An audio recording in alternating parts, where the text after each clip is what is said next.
देखिए next example, इसमें हमें क्या करना है।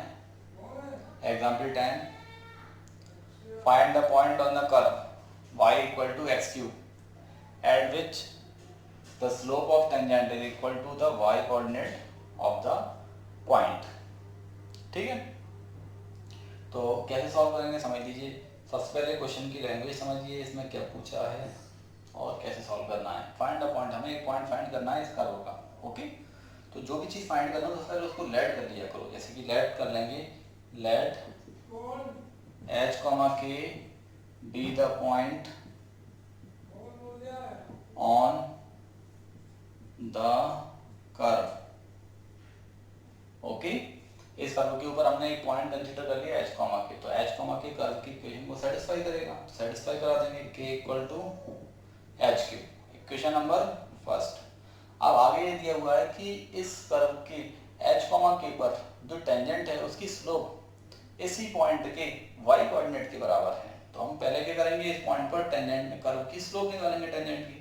तो स्लोप निकालने के लिए कर्व का डिफरेंशिएशन करना पड़ेगा एक्स क्यूब, और dy upon dx equal to हो जाएगा 3x स्क्वायर। और किस पॉइंट पर निकालना है, h कॉमा के पर, तो ये हो जाएगा 3h स्क्वायर, को ऐसे भी लिख सकते हैं एट h कॉमा के, और ये हो जाएगा 3h स्क्वायर।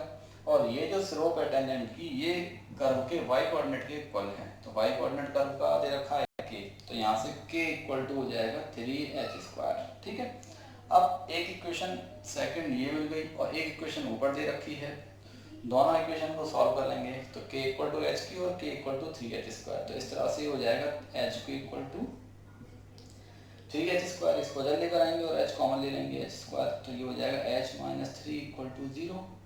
देन एक तो आ जाएगा h इक्वल टू 0, एक आ जाएगा h इक्वल टू 3। तो इस तरह से k की वैल्यू जब h 0 लेंगे तो k 0 हो जाएगा, और जब k 3 लेंगे h 3 लेंगे तो k हो जाएगा आपका 27। तो इस तरह से दो पॉइंट हो जाएंगे, एक हो जाएगा 0,0 और एक हो जाएगा 3,27। ठीक है, तो इस तरह से इस क्वेश्चन को सॉल्व करना था। एक बार फिर से समझ लीजिए।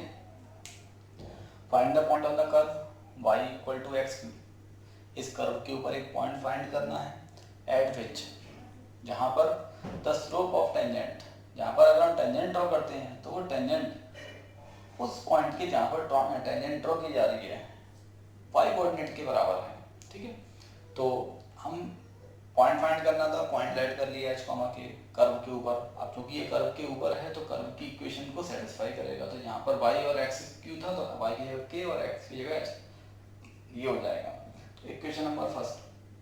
अब टेंजेंट की स्लोप कैसे निकालते हैं, कर्व का डिफरेंशियल dy अपॉन dx निकालेंगे, और dy अपॉन dx में जो x है वहाँ पर h की वैल्यू लगा देंगे, तो ये 3h स्क्वायर, ये स्लोप आ गई टेंजेंट की। और ये जो स्लोप है ये इस पॉइंट के y कोऑर्डिनेट के बराबर है। ठीक है, तो यहाँ से k equal to 3h square हो जाएगा। अब इक्वेशन नंबर सेकंड और फर्स्ट को सॉल्व करके h और k की वैल्यू निकालेंगे। तो h की दो वैल्यूज आ रही हैं 0 और 3, तो k की भी दो वैल्यूज आएंगी 0 और 27। तो या तो पॉइंट 0 0 हो सकता है या फिर पॉइंट 3,27 हो सकता है। ठीक है, तो इस तरह से इस क्वेश्चन को सॉल्व करना था। देख लीजिए इसको।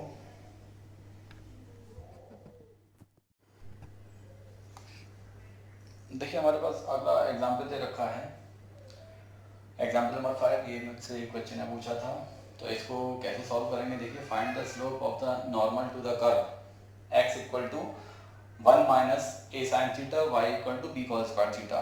एक्चुअली ये हमें पैरामीट्रिक फॉर्म में एक कर्व दे रखा है, तो हमें नॉर्मल की स्लोप निकालना है। अब नॉर्मल की स्लोप निकालने के लिए पहले आपको टेंजेंट की स्लोप फाइंड करना पड़ेगी। ओके, तो टेंजेंट की स्लोप होती है dy अपॉन dx।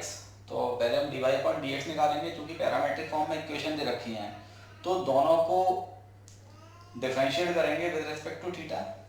तो इसको डिफरेंशिएट करेंगे dx अपॉन डी थीटा, तो ये हो जाएगा 0 minus a cos theta. It means dx upon d theta equal to हो जाएगा माइनस के a cos थीटा। ठीक है, इसी तरह से dy upon d theta find करेंगे, dy upon d theta it means b into cos square theta का डिफरेंशिएशन करेंगे, तो कॉस स्क्वायर का डिफरेंशिएशन पावर रूल लगाएंगे 2 cos theta in 2 cos theta का अगेन करेंगे माइनस के साइन थीटा। ठीक है। तो इस तरह से माइनस के 2b sine theta cos theta. हमें फाइंड करना है dy upon dx।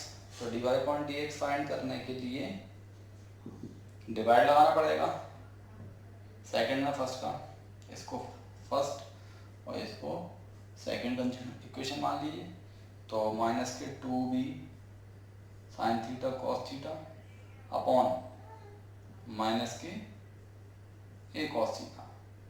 Cos theta से a cos theta cancel, minus से माइनस कैंसिल। ठीक है। तो हमें एंगल और दे रखा है, किस पॉइंट पर निकालना है, थीटा इक्वल टू π/4 पर, π/2 पर। ओके, तो यहाँ पर थीटा की का पाइवेट लगाएंगे 2b sine π/2 upon a, it means 2b upon a। अब हमें स्लोप नॉर्मल की निकालना थी, तो नॉर्मल की स्लोप निकालने के लिए स्लोप ऑफ नॉर्मल, मैंने आपको बताया था कि tangent and normal are perpendicular to each other. So normal की स्लोप हो जाएगी स्लोप ऑफ नॉर्मल। क्या करते हैं, इसको पलट के साइन चेंज कर देते हैं, माइनस के a अपॉन 2b। तो इस तरह से ये स्लोप ऑफ नॉर्मल हो गए। ठीक है। तो ये है, इसको एक बार देख लीजिए अच्छे से। तरीका मैं आपको पहले भी बता चुका हूँ। टेंजेंट की स्लोप निकालने के लिए सबसे पहले मैं dx अपॉन dy निकालना होता है। ये चूंकि पैरामेट्रिक फॉर्म में इक्वेशन दे रखी है और हमें पॉइंट भी दिया हुआ है थीटा इक्वल टू π/4, तो इसलिए dx अपॉन dy निकालेंगे, फिर dy अपॉन dy निकालेंगे, डिवाइड लगाकर dx upon dy upon dx, और dy अपॉन dx π/2 पर निकालना था, तो ये इतना आ गया। अब स्लोप ऑफ नॉर्मल निकालना है, तो टेंजेंट की स्लोप को पलट के साइन चेंज करेंगे। ठीक है। तो इस तरह से ये कंप्लीट हो गया। तो इसको देख लीजिए एक बार अच्छे से। अगले डाउट के लिए नेक्स्ट